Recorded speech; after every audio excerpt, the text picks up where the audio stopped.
Hello everybody, how are you doing? Welcome back to Man City Unplugged, your very own Man City fan channel. I did not expect this news at all. It has sort of come out of nowhere in the last 21 hours or so, with multiple outlets reporting this. Manchester Evening News is reporting this, your Daily Mail is reporting this, and all of them are citing that Fabrizio Romano has somewhere said this. I'm not heard this from him on his YouTube channel or something, but it's linking Bernardo Silva away from Barcelona. You know, the headline across all of these news outlets is Pep is fighting really hard, which you can see is the title of this video as well. That Pep is fighting really hard to keep Bernardo Silva at the club.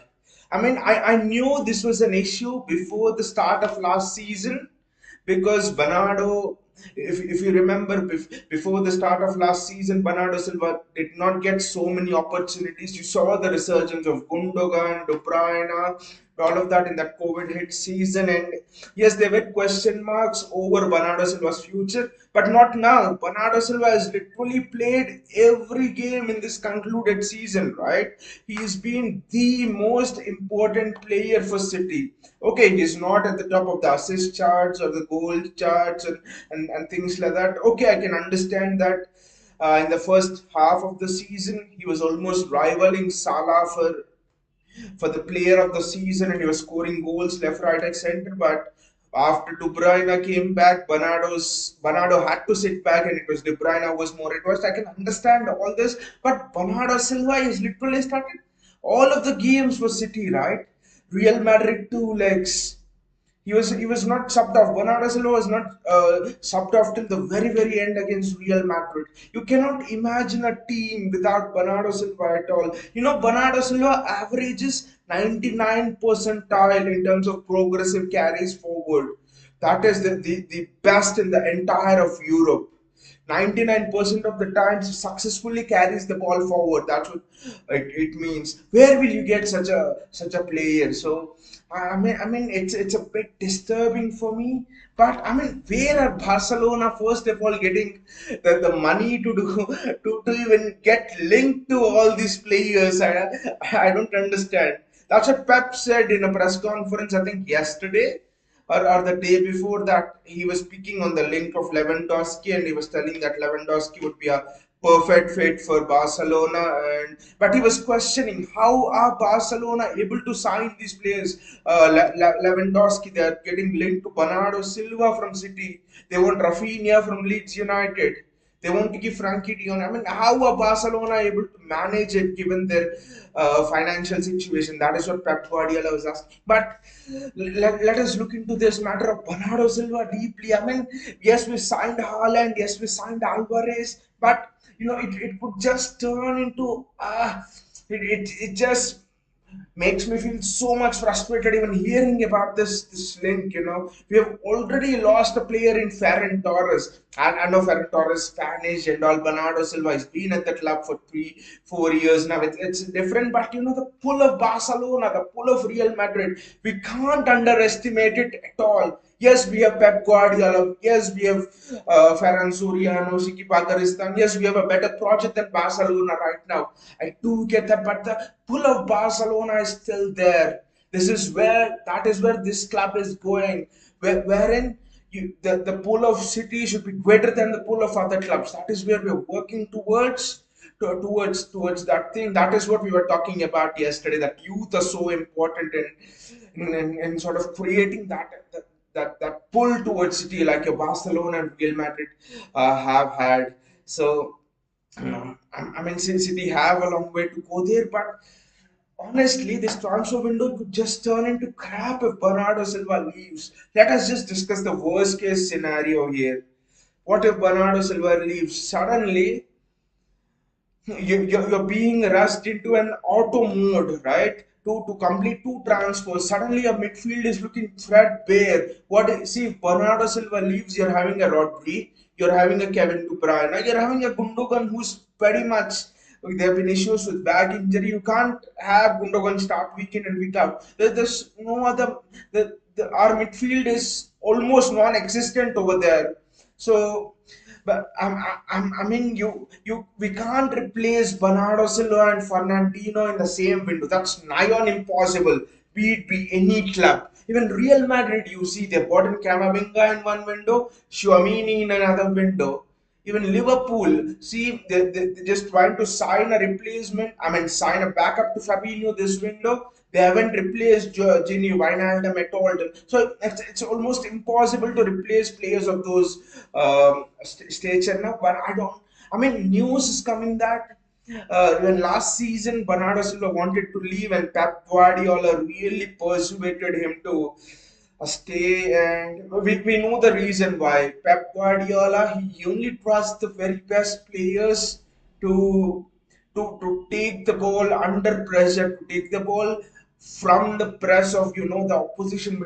Against Liverpool, I had my heart in my mouth literally. Both the legs against Liverpool. Okay, Liverpool are the best present team in Europe. Let us accept that first.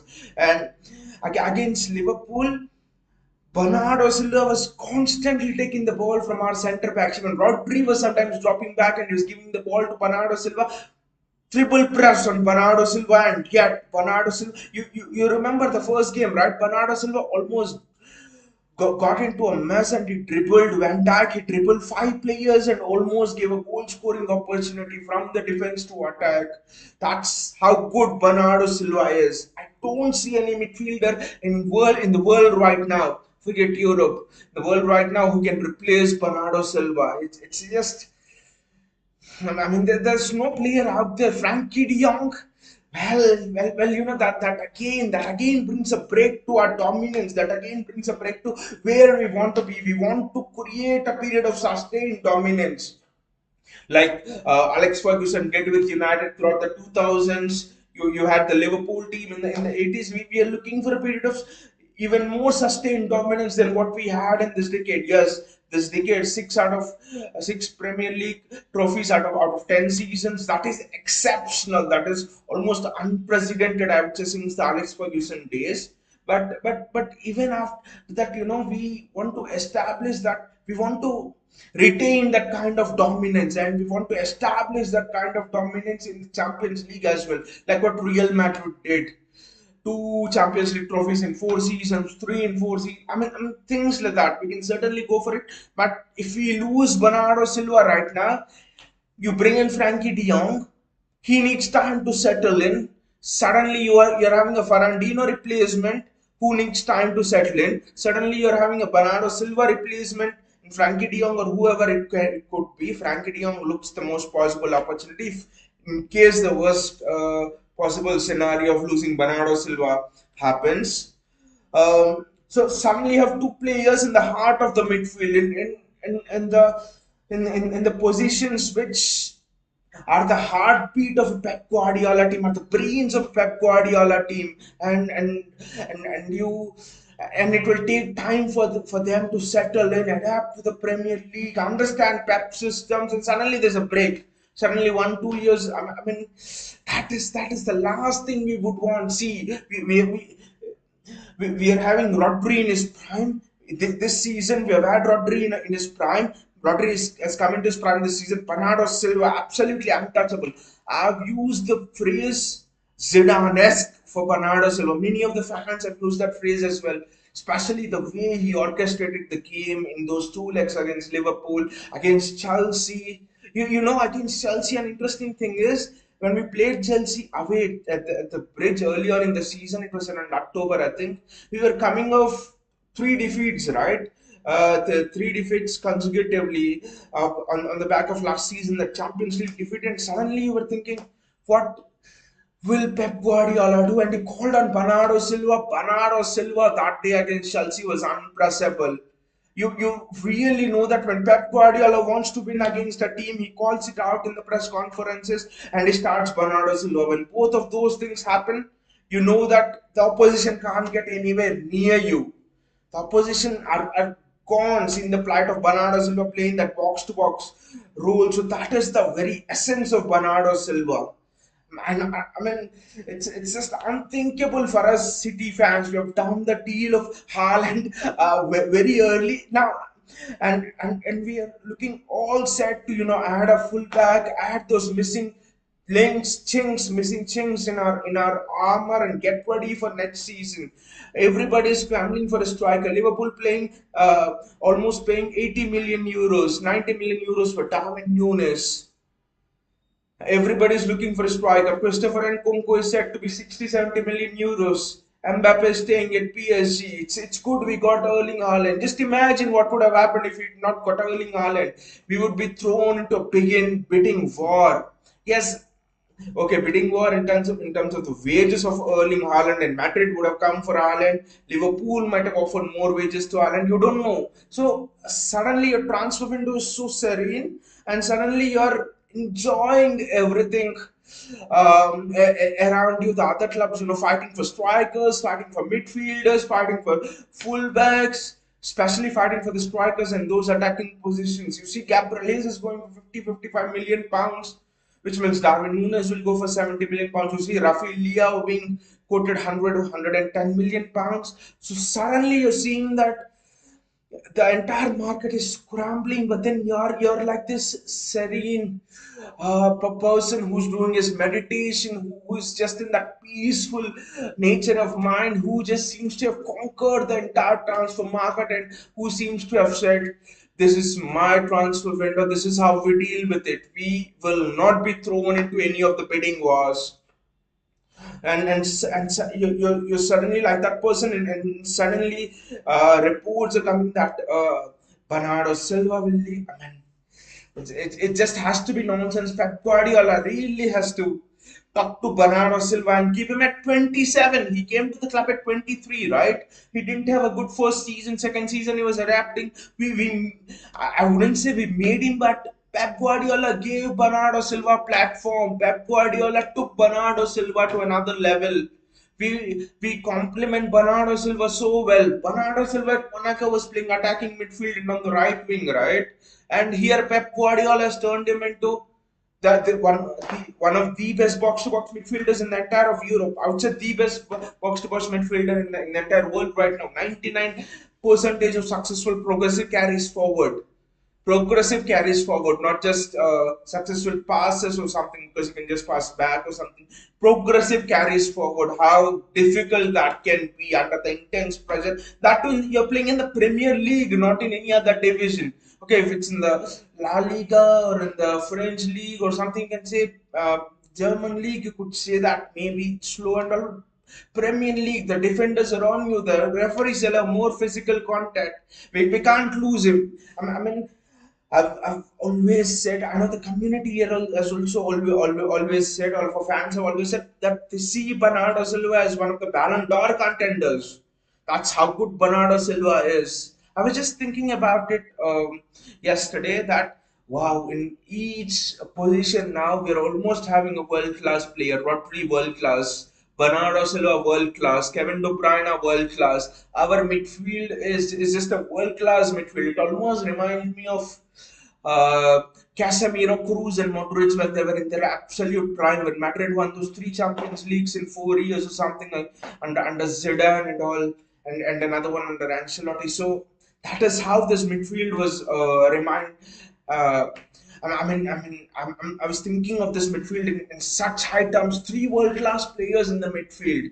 Wow, you couldn't even say it of Liverpool. Okay, they have reached three Champions League finals in 4 5 years, right? But Fabinho, okay, world class. Jordan Henderson, not world class. Who plays there? Naby Keita, not world class. Sometimes James Milner plays there. He's not world class. So only Fabinho, but still, I think he's just below that world class level. Fabinho, Chelsea, N'Golo Kante, he's not in his prime now, obviously, so he's dip below that world class level, especially this season. You go around the clubs in Europe, who's in that world class level? Not many, right? Not the Barcelona midfield, not the Bayern Munich midfield right now. It's City's midfield. So we absolute prime 25 Rodri, 27 Bernardo Silva, 30 Kevin De Bruyne, 30 31. We really can't lose this midfield in this form. Literally, you could see at least 2 years, 3 years of this midfield ruining Europe. 3 years of this midfield really dominating any other midfield in Europe, I would say. In a way, this reminds me of the midfield which Madrid has in terms of in that Galacticos era as well. It reminds me of the midfield that Barcelona had in Busquets, Xavi, and Iniesta. I mean, it's just I was thinking what all players we have in world class positions. These three midfielders, and then you have Erling Haaland who's world class. You have Phil Foden who's world class playing off the left, with Jack Grealish in there to support. I mean, world class players in almost all the positions except maybe the left back of Cancelo is there, but he's he's not the traditional left back, what I mean. So almost this team is now almost coming to completion. This team is almost getting set, ready to, mount our conquest, mount our domination, start our era of domination, not just in the Premier League, in Europe as well. So we can't, losing Bernardo Silva at this stage will just be a break in that. Could Jack Grealish play instead of Bernardo? I don't think so. Jack Grealish is predominantly good in terms of playing on the left hand side and cutting in. Because what I mean, I've seen people quote this on social media as well, seeing the news of Bernardo Silva having possible links to Barcelona, that maybe Jack Grealish was brought in as a number 8 to play that box to box role. I'll tell you the difference between Jack and Bernardo Silva. You see Jack Grealish playing on the pitch. Jack Grealish playing in tight spaces, right? And Jack Grealish gets fouled often. Jack Grealish has the highest number of fouls, I think, in the last 2 seasons, 3 seasons in the Premier League. But you see Bernardo Silva, how many times Bernardo Silva is fouled, how many times the David Silva is fouled. We're talking about Bernardo Silva. Not many times Bernardo Silva is fouled, right? So that is what you need in playing in that box to box role. You need to be quicker than your opponent, which Jack Grealish is not at the moment. Jack Grealish really needs to improve. He has improved a lot from the time he joined City to right now. Is not holding on to the ball too much and stuff. But Jack Grealish really needs to improve in that aspect of, you know, escaping the defenders much more faster. So he needs to improve in terms of Jack Grealish needs to improve in terms of, getting away.